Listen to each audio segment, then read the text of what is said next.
Shell was just days into his first deployment to a Central Command. Shell was just days into his first deployment to U.S. Central Command, CENTCOM, when U.S. Navy destroyers launched a surprise strike against the Syrian regime, pummeling Suría airfield with dozens of Tomahawk cruise missiles.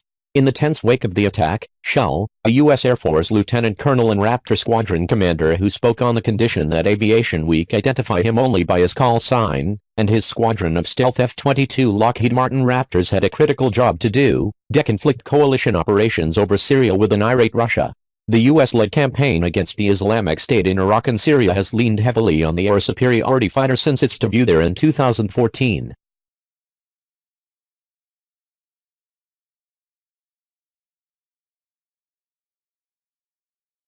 The F-22, originally designed as an air-to-air platform, has become crucial to the fight, regularly striking ground targets, providing close air support for soldiers in battle, and protecting legacy strike fighters from surface and air threats.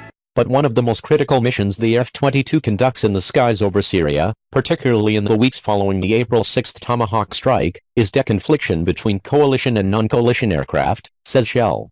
Of course, the F-22 is not the only asset deconflicting the crowded skies over CENTCOM. The Air Force's airborne command and control aircraft and high-altitude intelligence, surveillance and reconnaissance platforms, as well as ground-based command and control forces, are also helping clear the area. But the stealth F-22's ability to evade detection gives it a unique advantage in getting non-coalition players to cooperate, says Shell. It is easier to bring air dominance to bear if you know where the other aircraft are that you are trying to influence, and they don't know where you are, says Shell. When other airplanes don't know where you are, their sense of comfort goes down, so they have a tendency to comply more.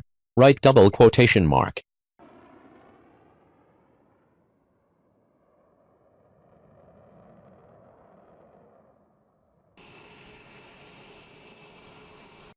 The F-22 provided a crucial communications node when tensions between the US and Russia were running high.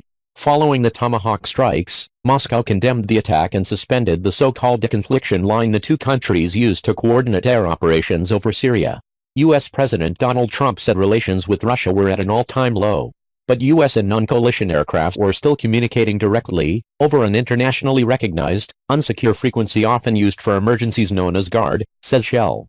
His F-22s acted as a kind of quarterback, using high-fidelity sensors to determine the positions of all the actors on the battlefield, directing non-coalition aircraft where to fly and asking them over the GARD frequency to move out of the way. The Raptors were able to fly in contested areas, in range of surface-to-air missile systems and fighters, without the non-coalition players knowing their exact positions, Shell says.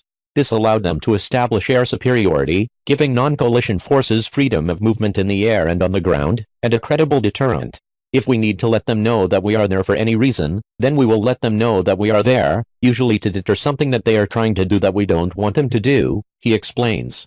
During those weeks after April 6, Shell and his squadron temporarily moved all of their operations into Syria. In addition to helping deconflict and deter non-coalition actors, the F-22s also provided defensive counter-air for Allied forces on the ground and in the air, and occasionally conducted ground strikes in CAS, Shell says. He stresses that the interactions with non-coalition aircraft were always professional, adding that his squadron experienced nothing that raises any eyebrows. 2 months after the strikes, Shell's squadron is back to splitting its time between Iraq and Syria.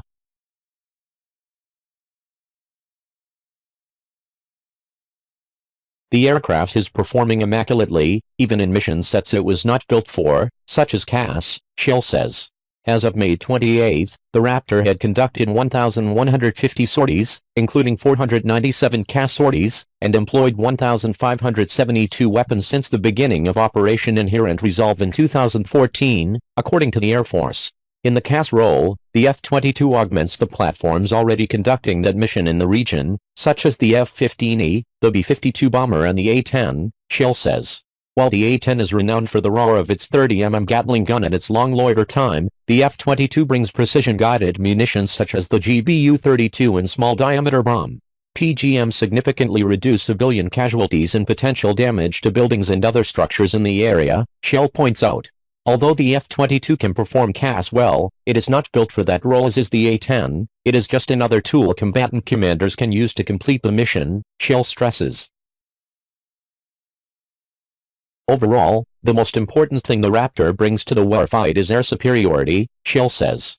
Our ground troops have not been attacked from the air since April 15, 1953, and that is because of the U.S. Air Force providing air dominance, he adds. The F-22 is the primary provider of air superiority in Operation Inherent Resolve. Right double quotation mark.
Thank you.